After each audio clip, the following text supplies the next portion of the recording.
Hello friends, good morning, सुप्रभात। कैसे हैं आप लोग? आशा है घर में होंगे, सुरक्षित होंगे, अच्छे होंगे और मन लगाकर पढ़ रहे होंगे। तो चलिए आज हम लोग स्टार्ट करते हैं। आज का जो क्लास है हमारा, उसका सब्जेक्ट है क्लाउज।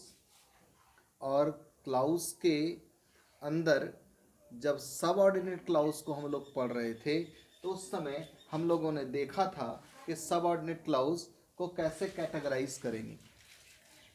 तो सबऑर्डिनेट क्लाउज तो कैटेगराइज हो गया था, लेकिन अब सबऑर्डिनेट क्लाउज के अंदर वो सबऑर्डिनेट क्लाउज कौन सा है, इसको कैसे पहचानेंगे।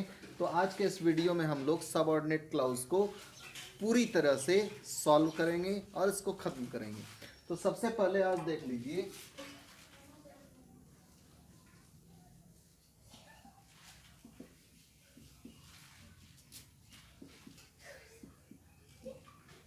Subordinate clause. अब इसके डेफिनेशन को अगर देखा जाए तो डेफिनेशन हम लोग पहले ही पढ़ चुके हैं। इसके ठीक पहले वाले वीडियो में हम लोगों ने एससी एंड पीसी दोनों को पिक आउट करने के लिए सीखा था। कैसे कोई भी सेंटेंस अगर है जिसमें दो क्लाउज हैं तो दोनों क्लाउज कौन कौन सा है, कोई एससी है या पीसी है या दोनों पीसी है। PC that means principal clause. तो आज हम लोग इस सबऑर्डिनेट क्लाउज को कैटेगराइज करेंगे। इससे पहले हम लोग क्लास को आगे बढ़ाएं, अगर आप लोगों ने अभी तक हमारे इस चैनल को सब्सक्राइब नहीं किया है तो सबसे पहले बेल आइकन को प्रेस कीजिए और सब्सक्राइब कर लीजिए। तो चलिए देखते हैं सबऑर्डिनेट क्लाउज। सबऑर्डिनेट क्लाउज के डेफिनेशन को अगर देखा जाए तो एक बार फिर मैं दोहरा रहा हूँ इसको।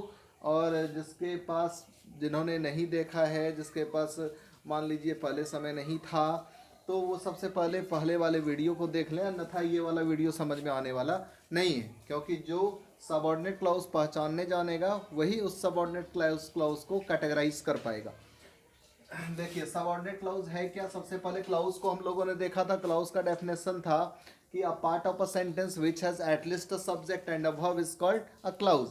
It has two kinds, principal clause that can express its own meaning freely and subordinate clause that is dependent on principal clause to express its own meaning। तो ये क्या है, प्रिंसिपल क्लाउज पर डिपेंड रहता है अपने मीनिंग को express करने के लिए। इसके तीन भाग हैं, कौन कौन से।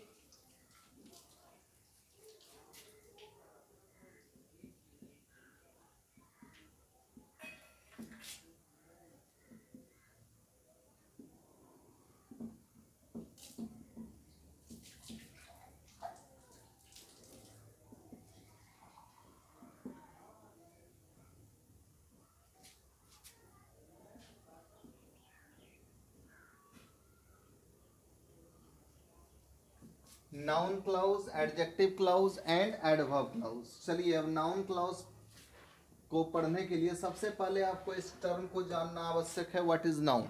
नाउन है क्या। तो नाउन का डेफिनेशन तो एकदम बिल्कुल आसान है। किसी भी, कोई भी प्लेस है, कोई भी नेम है, ये सब का सब नाउन है। We can say everything that is around us is called a noun. जो भी चीज़ हमारे इर्द गिर्द है सब नाउन है। जैसे मेरा नाम आनंद मिश्रा नाउन हो गया। ये मार्कर नाउन है, बोझ नाउन है, चारों ओर जो हवा है एयर नाउन है। So that means everything that is around us is called a noun. तो ऐसा सबऑर्डिनेट क्लाउज जो नाउन की तरह कार्य कर रहा हो वह क्या कहलाएगा, नाउन क्लाउज कहलाएगा। इसको हम लोग लिख सकते हैं, a subordinate clause that is used as a noun is called a noun clause। clear। अब आगे देख लीजिए, a subordinate clause that is used as an adjective is called an adjective clause।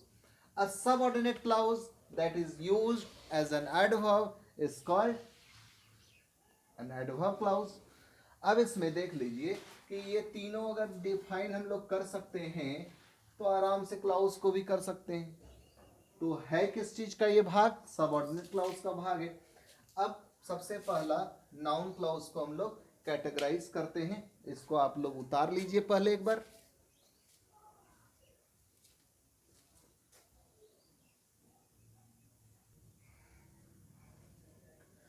चलिए तो डेफिनेशन देखते हैं इसका। नाउन क्लाउज क्या है? A subordinate clause that is used as a noun is called a noun clause. एक subordinate clause जो noun की तरह कार्य करता है वो कहलाता है नाउन क्लाउज। जैसे देख लीजिए अब किस किस रूप में यह यूज हो सकता है। देखिए सबसे पहले ही मैंने कहा कि अगर आप लोगों ने पहले वीडियो को नहीं देखा है तो ये समझ में नहीं आएगी बात, इसलिए पहले वीडियो को देख लीजिए।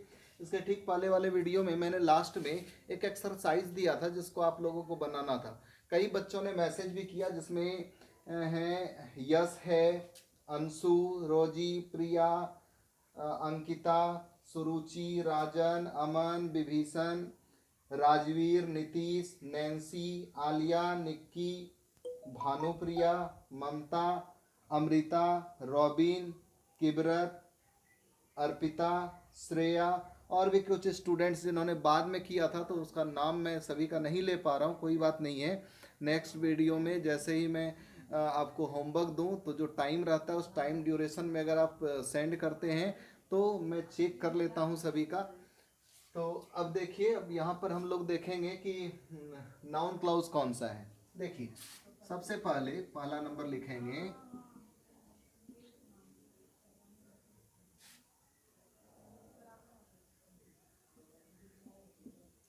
इसको लिख दीजिए इट इज यूज्ड एज। किस किस रूप में यूज हो सकता है? सबसे पहले देखिए एक सब्जेक्ट के रूप में। हम लोग ये तो कह सकते हैं कि सब्जेक्ट के रूप में, जो सब्जेक्ट है हमारा उस सब्जेक्ट के रूप में कोई ना कोई नाउन आ सकता है हमारा। कैसे आएगा देख लीजिए, इसको डिफाइन करने की आवश्यकता नहीं है।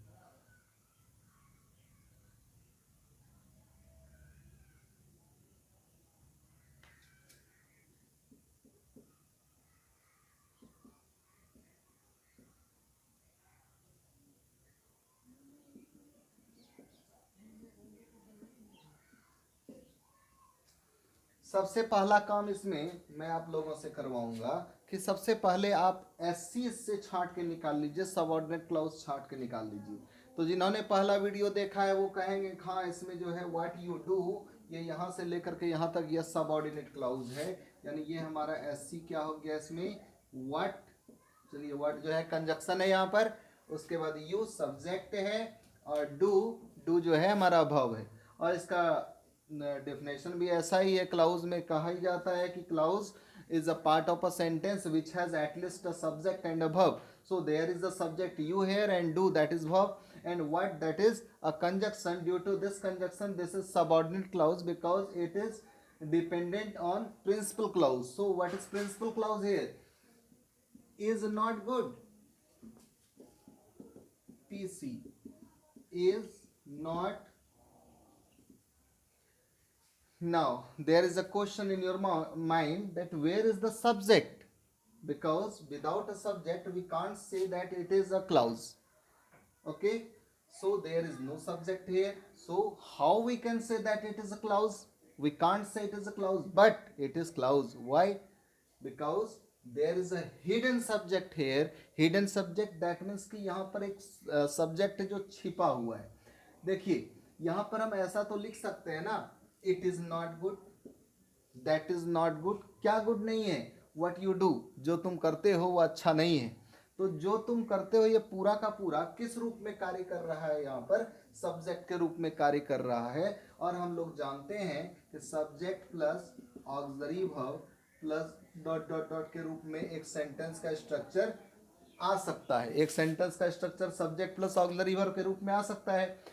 तो सीधा सीधा ये बात जानिए कि यदि कोई सबऑर्डिनेट क्लाउज है और उसके ठीक बाद कोई ऑक्सिलरी वर्ब आ रहा है, अगर ऑक्सिलरी वर्ब आ गया definitely that is a noun clause. वह कौन सा क्लाउज होगा? नाउन क्लाउज होगा। इसमें सोचने विचारने की आवश्यकता नहीं है, इस जगह लिख देंगे हम ये कौन सा क्लाउज है, नाउन क्लाउज। नाउन क्लाउज है। कैसे भाई नाउन क्लाउज है? तो एकदम इजी है बताना कि इसके बाद ये जो हमारा क्लाउज सबऑर्डिनेट क्लाउज यूज हुआ है व्हाट यू डू, इसके बाद इज आ गया तो इज आर एम या तो ऑक्सिलरी वर्ब है हमारा, और ऑक्सिलरी वर्ब के पहले क्या आता है भाई, सब्जेक्ट आता है। सब्जेक्ट के रूप में कौन यूज हो सकता है डायरेक्टली, तो सब्जेक्ट के रूप में यहाँ कौन यूज हो रहा है, एक नाउन यूज हो रहा है। Subject plus is are am plus noun के रूप में आप लोगों ने स्ट्रक्चर सुना होगा। कभी ऐसा स्ट्रक्चर सुना है कि adjective plus is are am plus noun, adjective अगर होगा भी तो उसके पहले द यूज हो जाता है, तो वो फिर एडजेक्टिव नहीं रहता है, वो एज अ नाउन ही कार्य करता है। जैसे कभी कभी आप लोगों ने सुना होगा पुअर, अब किसी के मन में आएगा नहीं, एडजेक्टिव तो होता है, मैं भी कह रहा हूँ होता है, लेकिन ऐसी स्थिति में वह सब्जेक्ट के रूप में जब कार्य करने लगता है तो वह नाउन बन जाता है। जैसे पुअर एडजेक्टिव है, लेकिन इसके पहले अगर द लग जाए, द पुअर का मतलब वो नाउन के रूप में कार्य करता है, प्लूरल नाउन के रूप में कार्य करता है, उसका अर्थ हो जाता है गरीब लोग। तो उसको सीधा सीधा बस यहाँ पर जानने की आवश्यकता है कि हमें कैसे पहचानना है कि ये कौन सा क्लाउज है। तो अभी आराम से आप पहचान सकते हैं एज अ सब्जेक्ट। अब इसको एक बार आप लोग उतार लीजिए, इसको नहीं उतारना है, बस ये SCPC आप लोगों ने चुन लिया, ये नाउन क्लाउज है, इसी चीज को कैटेगराइज करना था। एक बार आप इसको उतार लीजिए, फिर दूसरे यूज पर चलेंगे हम लोग।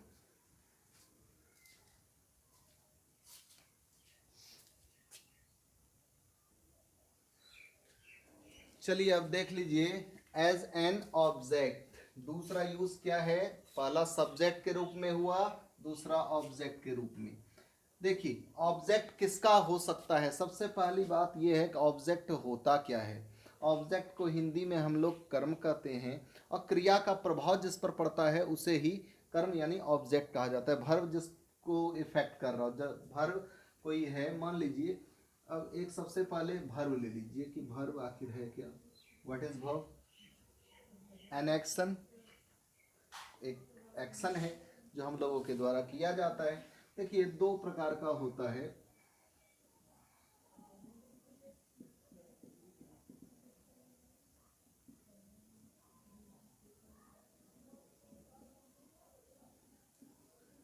थोड़ी सी चर्चा इस पर कर लेते हैं क्योंकि यह आवश्यक है। ट्रांजिटिव वर्ब और इंट्रांजिटिव वर्ब की चर्चा आवश्यक है यहाँ पर। देखिए वर्ब दो प्रकार के होते हैं, एक ट्रांजिटिव वर्ब है और एक इंट्रांजिटिव वर्ब है। ट्रांजिटिव किसको कहेंगे भाई, जब कोई क्रिया कोई भी वर्ब है उससे आप प्रश्न कीजिए, यानी किस चीज से प्रश्न करेंगे, कोई भी क्रिया है, मान लीजिए कि क्रिया है आपका लिखना, राइट,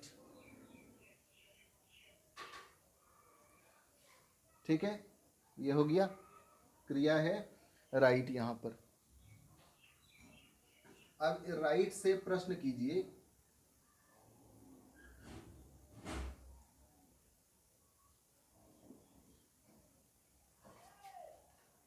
क्या लिखता है, व्हाट टू राइट, या इससे प्रश्न कीजिए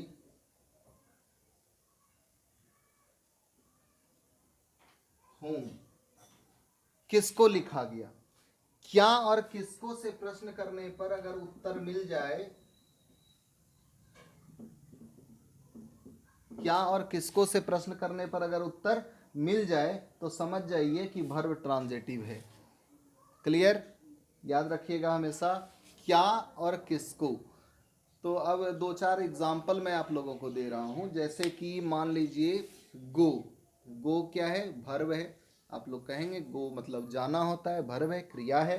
अब गो से प्रश्न कीजिए, मान लीजिए कोई एक सेंटेंस है, मैं जा रहा हूं, अब इसमें प्रश्न कीजिए क्या जा रहे हो, बताइए, आप कोई पूछ लिया आपसे क्या जा रहे हो, क्या आप उत्तर दे पाएंगे, नहीं दे पाएंगे आंसर इसका।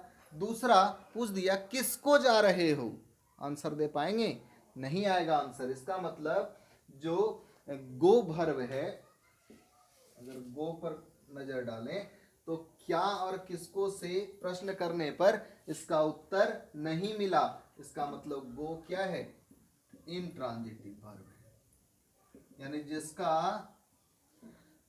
ऑब्जेक्ट संभव नहीं है वह क्या कहलाएगा, इंट्रांजिटिव वर्ब कहलाएगा। और जिसका संभव है, प्रोबेबिलिटी है, या तो उसके पास पहले से ऑब्जेक्ट सेंटेंस में हो या होने की संभावना हो, कहा ही जाता है क्या verb which has an object or probable to be an object is called a transitive verb, and a verb which has no object and there is no probability, not any probability to be any object is called intransitive verb, जिसकी कोई संभावना नहीं हो कि उसमें कोई आएगा, मतलब किसी भी तरह का कोई आ सकता है कभी, वह इंट्रांजिटिव वर्ब है। तो इस प्रकार से हम लोग ट्रांजिटिव और इंट्रांजिटिव वर्ब की पहचान करते हैं। तो जो ट्रांजिटिव वर्ब है हमारा, वो ट्रांजिटिव वर्ब क्या होगा, जो ट्रांजिटिव वर्ब है उसका ऑब्जेक्ट होगा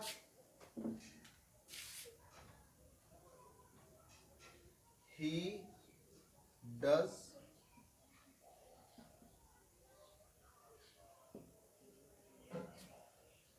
वह जो कर सकता है करता है। he does, देखिए यहाँ does है और उसके बाद what he can। अब does क्या करता है, यहाँ पर देखिए सब्जेक्ट के बाद यहाँ भर्व आया और भर्व जो है यह इसका क्या करता है भाई, क्या करता है और किसको करता है, ये अगर आंसर आ जाता है हमारा क्या करता है, व्हाट ही कैन, जो वो कर सकता है। तो ऐसे सब्जेक्ट ये हो गया आपका भर्व और ये हो गया इस भर्व का ऑब्जेक्ट। तो इस सेंटेंस में व्हाट ही कैन यह एससी हो गया,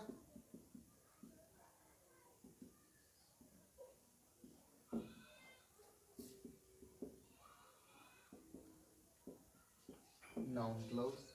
उतार लीजिए इसको आप लोग।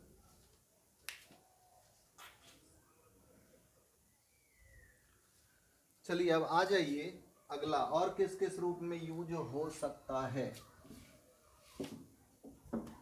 तीसरा नंबर पर आ जाइए,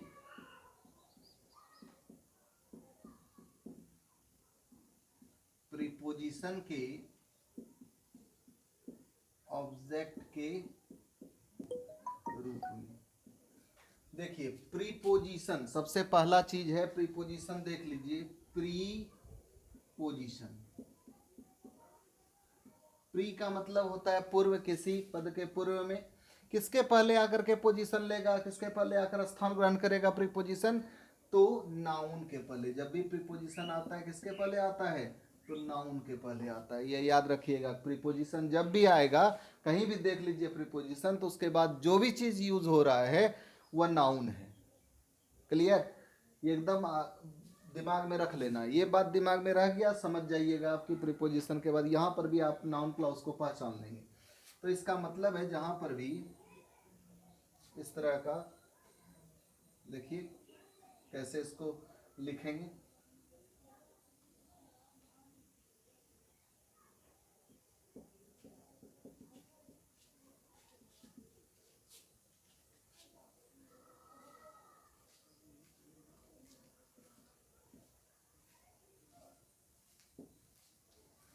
he believes in what you say।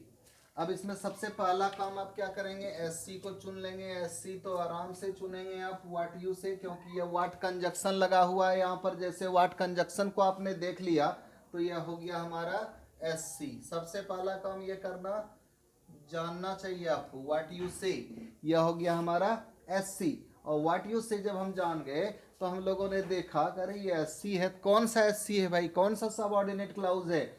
तो हम लोगों ने देखा कि अच्छा यहाँ पर तो इसके पहले इन लगा हुआ है। कोई भी प्रीपोजिशन, चाहे इन हो, अबाउट हो, फॉर हो, आफ्टर हो, बिफोर हो, कुछ भी, कोई भी बहुत सारे प्रीपोजिशन है, लगभग 40 से 50 प्रीपोजिशन तो ज़्यादातर यूज़ में आते रहते हैं, हमारे इर्द गिर्द इंग्लिश में पाए ही जाते हैं। बिना प्रीपोजिशन के कभी काम ही नहीं चलेगा हमारा। प्रीपोजिशन तो जोड़ने का कार्य करता है।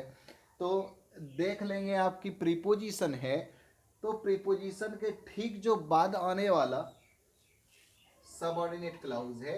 यह सबऑर्डिनेट क्लाउज क्या होगा, यह सबऑर्डिनेट क्लाउज कुछ और नहीं है बल्कि यह नाउन क्लाउज है। इसको लिख देंगे, कौन सा है, नाउन क्लाउज है। उतार लीजिए इसको भी एक बार।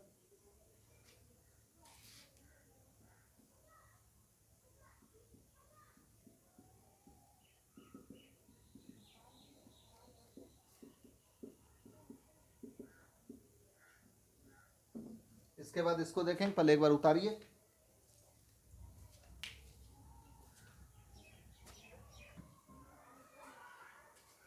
अब अगला देख लीजिए, यहाँ पर अगला है अपोजिशन के रूप में। हाँ, इस रूप में भी, अपोजिशन के रूप में भी यह यूज होता है। अपोजिशन है क्या, सबसे पहले हम लोग यही देखेंगे अपोजिशन है क्या। देखिए, अपोजिशन का मतलब होता है संबोधन। कभी कभी हम लोग इस तरह के सेंटेंस को, जैसे कि मैं दे रहा हूँ आपको, सेंटेंस होता है कि राम राम जो तुम्हारे स्कूल में चपरासी है, राम जो तुम्हारे स्कूल में देखिए, राम राम को संबोधित किया किस चीज से, कैसे पहचानवा रहा है, उसका डेजिग्नेशन दिया, तुम्हारे स्कूल में चपरासी है। राम जो तुम्हारे स्कूल में चपरासी है वह पढ़ा लिखा है। अब देखिए, राम पढ़ा लिखा है, ये तो हो गया। उसका संबोधित कैसे किया गया, उसको अपोजिशन कैसे दिया गया कि राम जो तुम्हारे स्कूल में चपरासी है। तो या फिर एक दूसरा सेंटेंस देखिए, it is good that you सी।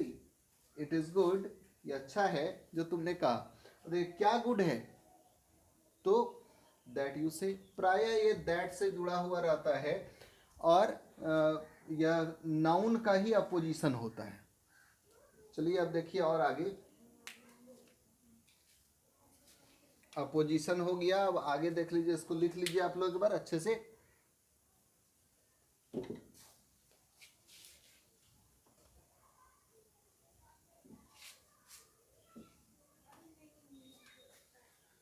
चलिए, इस तरह से हम लोग अब नाउन क्लाउज को, नाउन देखिए इसको, और भी ऐसा नहीं कि इतना सही नियम है, जहां पर आपको लग जाए कि यह नाउन के ही तरह कार्य कर रहा है, जैसे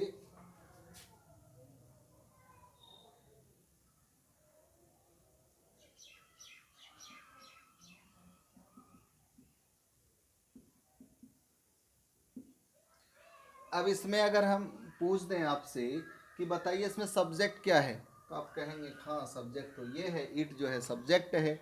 अब इसके बाद दूसरा सब्जेक्ट,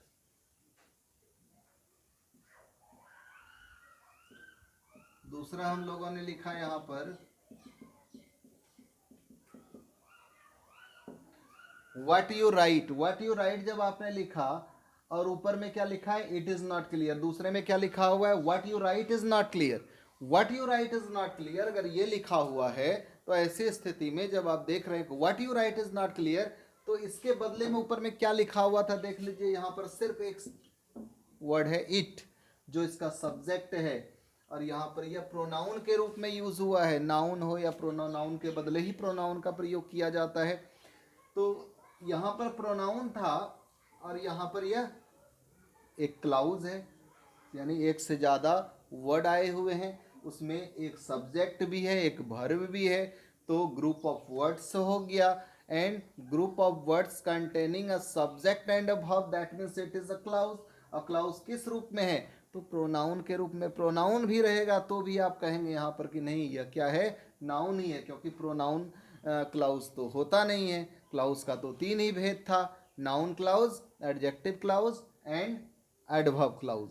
तो इस तरह से नाउन क्लाउज की पहचान हम लोग, थोड़ा सा अपना दिमाग लगाइए सेंटेंस पर, और देखिए अच्छे ढंग से किस किस रूप में कहाँ पर वो यूज़ हुआ है, और उस चीज़ को देख करके जो हम लोगों ने अभी पढ़ा उस पर आधारित बेस करके आप चुन सकते हैं आराम से कि यह कौन सा क्लाउज है। अब देखिए आगे दूसरा नंबर, इसमें एडजेक्टिव क्लाउज पर हम लोग चलते हैं। What is an adjective clause.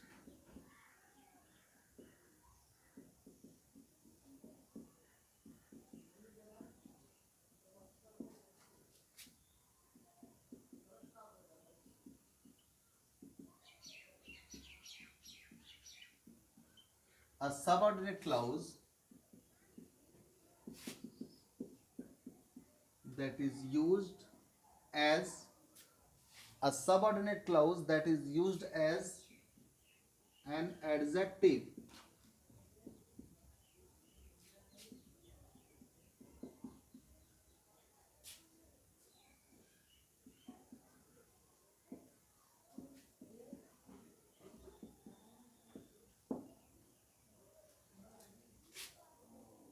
जो सबऑर्डिनेट क्लाउज एक एडजेक्टिव के रूप में यूज होता है, एडजेक्टिव क्लाउज कहलाता है। चलिए ये तो डेफिनेशन हो गया, डेफिनेशन पूछा नहीं जाता है खास करके बड़े क्लास में। और अगर कंपटीशन एग्ज़ाम की आप तैयारी कर रहे हैं 8, 9, 10, 11, 12, आप अपने सिलेबस या बोर्ड एग्ज़ाम की तैयारी कर रहे हैं, तो ऐसी स्थिति में क्वेश्चन का पैटर्न बदलता है। जैसे कि अगर 8, 9, 10 के लेवल की बात की जाए तो वहाँ पर सबऑर्डिनेट क्लाउज को पहचानने पूछा जाता है प्राय। वहीं पर जब हम लेवल बढ़ जाते हैं, खास करके अगर बिहार बोर्ड की बात की जाए या कोई अन्य बोर्ड भी आप ले लीजिए, तो वहाँ पर जब हम इसके सबऑर्डिनेट क्लाउज के प्रकार पर जाते हैं, noun clause, adjective clause, adverb clause, तो इन सब चीज़ों पर आधारित प्रश्नों को हम देखते हैं वहाँ पर कि आप पहचानिए कि ये कौन सा है। तो पहचानने का आराम से एकदम काफ़ी आसान नियम है। अब देखिए एडजेक्टिव क्लाउज, एडजेक्टिव क्लाउज कुछ नहीं है, जब देख लीजिए कि नाउन के ठीक बाद कोई क्लाउज आ रहा है और उसकी विशेषता बता रहा हो, समझ जाइए कि यह एडजेक्टिव क्लाउज है। एडजेक्टिव कहा किसको जाएगा कि जो विशेषता बताए किसका, नाउन का, वो एडजेक्टिव क्लाउज है। देखिए he who is playing is my friend. सबसे पहला काम आप क्या कीजिए, सबसे पहला काम आपको करना है सबऑर्डिनेट क्लाउज चुनना है। ये यहां से लेकर के यहां तक हो गया subordinate clause, S C who is playing, यहां से यहां तक हो गया आपका सबऑर्डिनेट क्लाउज। अब देखिए जब ये सबऑर्डिनेट क्लाउज हो गया तो अब पहचानना है यहाँ हमको कि ये सबऑर्डिनेट क्लाउज कौन सा है। भाई देख लिया आपने, ही हु इज प्लेइंग, देख लीजिए कोई सबऑर्डिनेट क्लाउज अगर ठीक नाउन के बाद आ रहा हो या प्रोनाउन के बाद आ रहा हो और उसकी विशेषता भी बताई जा रही है उसके द्वारा, तो कहेंगे आप कि यह क्या है, यह एडजेक्टिव क्लाउज है। लेकिन हाँ अब इसमें एक कन्फ्लिक्शन हो सकता है कि जैसे इसके पहले हम लोगों ने पढ़ा वो अपोजिशन वाला, देखिए अपोजिशन में संकेत किया जाता है कि वो क्या है, और इसमें क्वालिफाई किया जाता है, यानी उसमें क्या है, इंगित किया जाता है, सिर्फ इंडिकेशन होता है। और यहाँ पर क्या है, क्वालिफाई किया, गुण बताया जाता है, क्या कर रहा है, एक्टिव एक्टिव किस चीज़ में है वो, तो हु इज प्लेइंग। चलिए यहाँ पर ये हो गया कैसा क्लाउज आपका,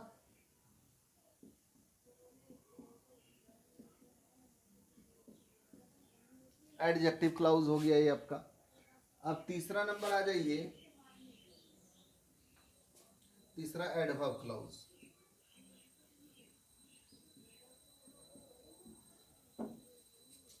एडवर्ब क्लाउज पहले इसको एक बार उतार लीजिए आप लोग, फिर हम लोग एडवर्ब क्लाउज की ओर चलेंगे।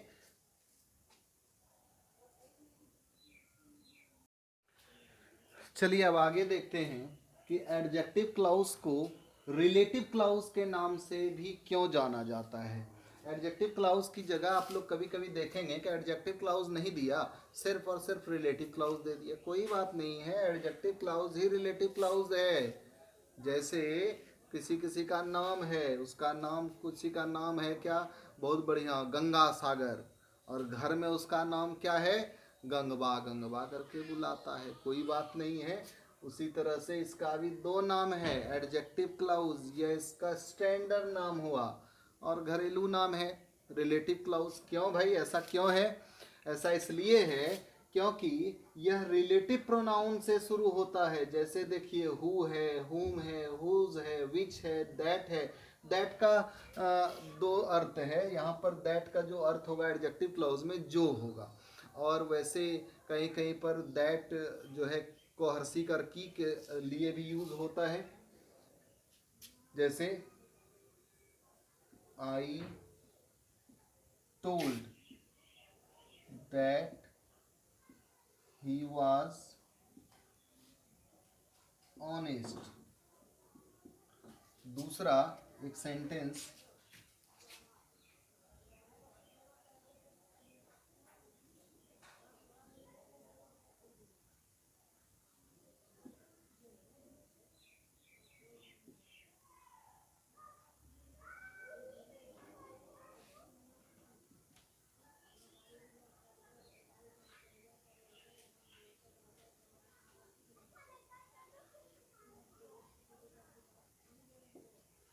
देखिए यहाँ पर दो सेंटेंस है, दोनों में दैट से जुड़ करके आया हुआ है, यहाँ भी दैट से जुड़ा है, यहाँ भी दैट से जुड़ा है।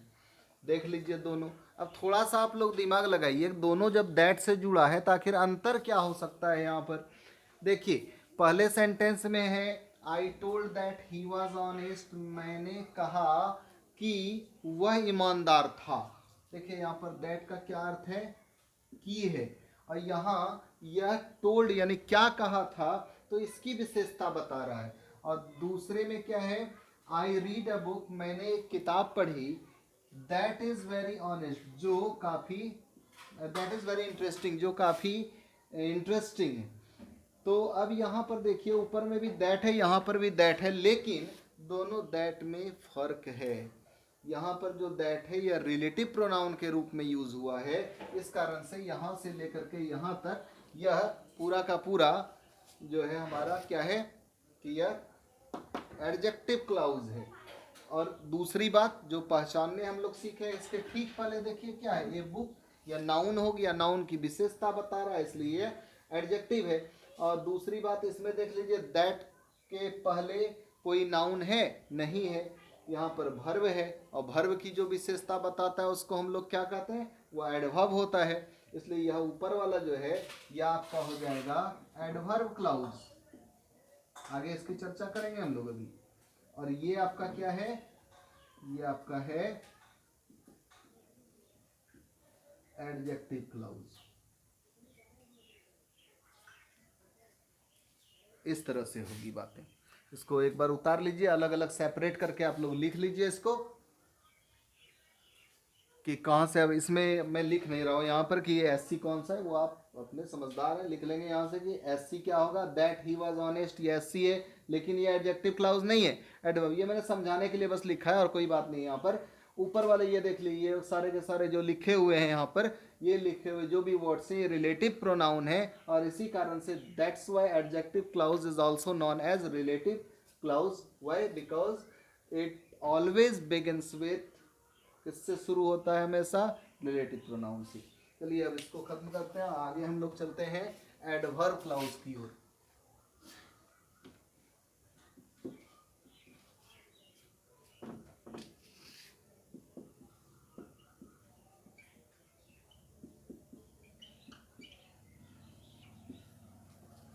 देखिए अब एडवर्ब क्लाउज किसको कहेंगे, अ क्लाउज, अ सबऑर्डिनेट क्लाउज लिखिए।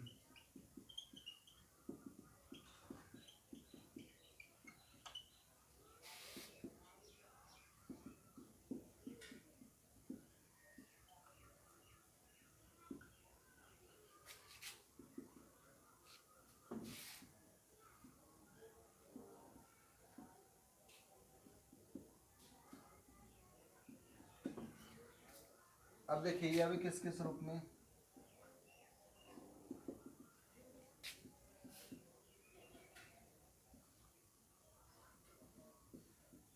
ये किस किस रूप में यूज होगा, ये जरा देखिए आप लोग कि एडवर्ब क्लाउज अगर है तो ये किस किस रूप में प्रयोग हो सकता है। देखिए सबसे पहला देख लीजिए एडवर्ब ऑफ टाइम के रूप में। देखिए जब आप किसी से पूछ रहे हैं कोई चीज़ और आपको समय के द्वारा वो चीज़ बताया जा रहा हो, तो समझ जाइए कि वह भर्व की विशेषता तो बता रहा है, लेकिन किस रूप में, वह समय वाली विशेषता है। ऐसे में जैसे कि पूछा जाए आपसे कि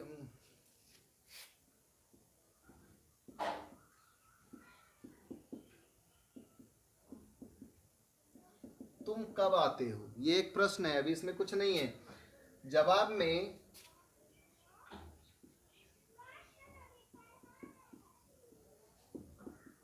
मैं वहां जाता हूं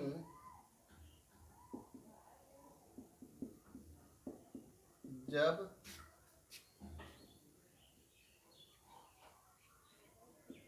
वहां कोई नहीं रहता है। देखिए समझिए इसको, तुम कब आते हो, तो आप जवाब आया क्या, समय वगैरह नहीं बताया, लेकिन क्या बता रहा है कि मैं तब जाता हूं जब वहां कोई नहीं रहता है। तो यहाँ पर एक इसको इंग्लिश में देखिए हम लोग कैसे बनाएंगे, आई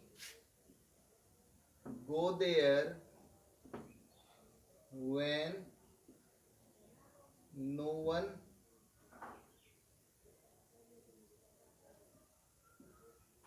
लिव्स देयर या रिसाइड्स देयर, कुछ भी। तो इसमें अगर पूछा जाएगा आपको कि कौन सा, इसमें बताइए कौन सा सबऑर्डिनेट क्लॉज है, आप क्या बोलेंगे कि when no one lives there, तो ये सबऑर्डिनेट क्लॉज है हमारा। तो अब इसको पहचान लीजिए आप, एससी क्या है इसमें भाई, व्हेन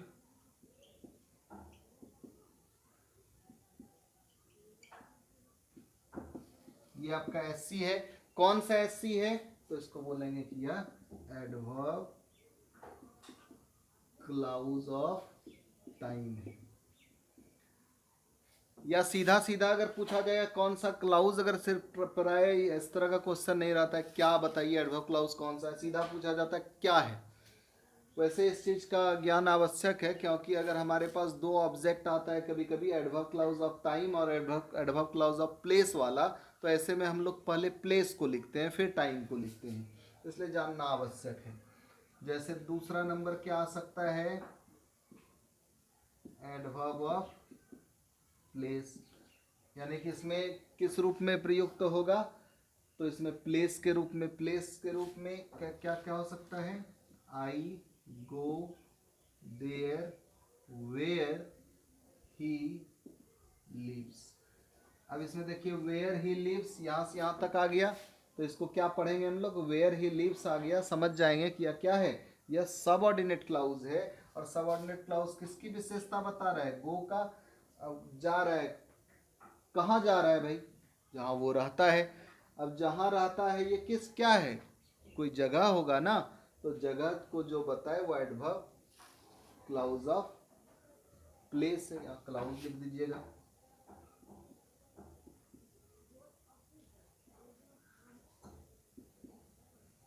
चलिए, तो इस तरह से ज़्यादा घबराने वाली बात नहीं है, इसमें कुछ नहीं है। जो वर्ब की विशेषता बताए वह एडवर्ब क्लाउज है। अब एडवर्ब क्लाउज में क्या क्या आ सकता है, तो जगह आ सकता है, तरीका आ सकता है, समय आ सकता है और कंडीशन आ सकता है।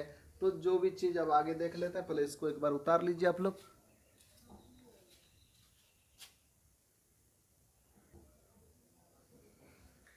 अब आगे आ जाइए, एडवर्ब क्लाउज ऑफ मैनर, कोई कार्य करने का तरीका अगर हमें बताया जा रहा है तो समझ जाइए वो मैनर है। जैसे क्या क्या कर सकते हैं, कोई भी तरीका। या एडवर्ब क्लाउज ऑफ पर्पस किसको कहेंगे, एडवर्ब क्लाउज ऑफ पर्पस का अर्थ होता है उद्देश्य, जिससे उद्देश्य बताया जाए। तीसरा है एडवर्ब क्लाउज ऑफ कंडीशन, इसका मतलब हो गया जिसमें शर्त बताया जाए। तो आप देख लीजिए इसमें, अब इसका एग्जाम्पल एक तरफ से। अब देखिए एडवर्ब क्लाउज ऑफ मैनर जो है हमारा, यह क्या होगा, एडवर्ब क्लाउज ऑफ मैनर हमेशा तरीका बताएगा। जैसे he talks as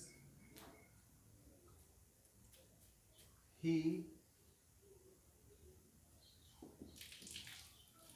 lives there.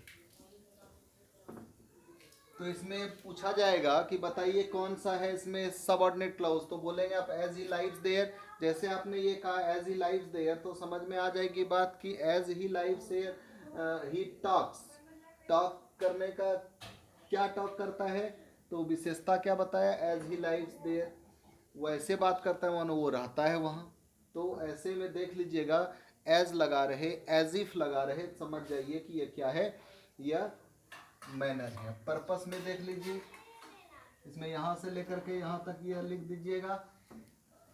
अब इसमें पर्पस में आ जाइए, ही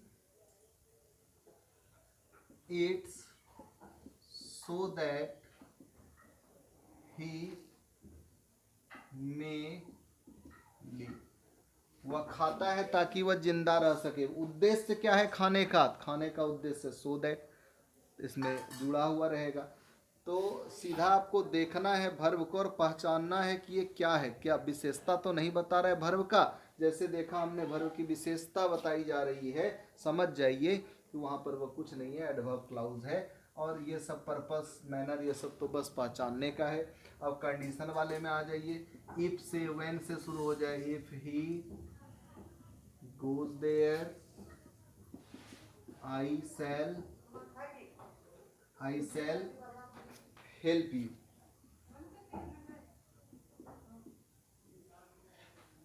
यदि वह वहां जाएगा मैं तुम्हारी सहायता करूंगा। यदि वह वहां जाएगा तो मैं तुम्हारी सहायता करूंगा। देख लीजिए, इफ से शुरू हुआ, यदि कब सहायता करेगा, कंडीशन क्या है, इफ ही गोज देयर, यहां से लेकर यहां तक ये कौन सा क्लाउज हो गया, एससी है। कौन सा एससी है, तो एडवर्ब क्लाउज है। कौन सा एडवर्ब क्लाउज अगर पूछेगा तब बोलिएगा कि एडवर्ब क्लाउज ऑफ कंडीशन है, या कई रूप में आ सकता है। तो इस तरह से आज हम लोगों ने एडवर्ब क्लाउज को पहचानने के लिए सीखा। इसके बाद मैं आप लोगों को कुछ बनाने के लिए दे रहा हूं, उसे आप लोग इस पूरे वीडियो को देखने के बाद, जिसने पहला वीडियो नहीं देखा वो पहले पहला वीडियो देख लीजिए, तभी बात समझ में आएगी। और कोई भी वीडियो जब आप देख रहे हैं तो अंत तक देखिए, और इसके बाद जो मैं होमवर्क दूंगा उसको आपको घर में ही प्रैक्टिस करना है। Because practice makes a man perfect. If you are not in practice definitely you can't do anything. यदि आप प्रैक्टिस नहीं करते आप कुछ कर ही नहीं सकते हैं। Why? Because practice is in your hand. Practice is your thing.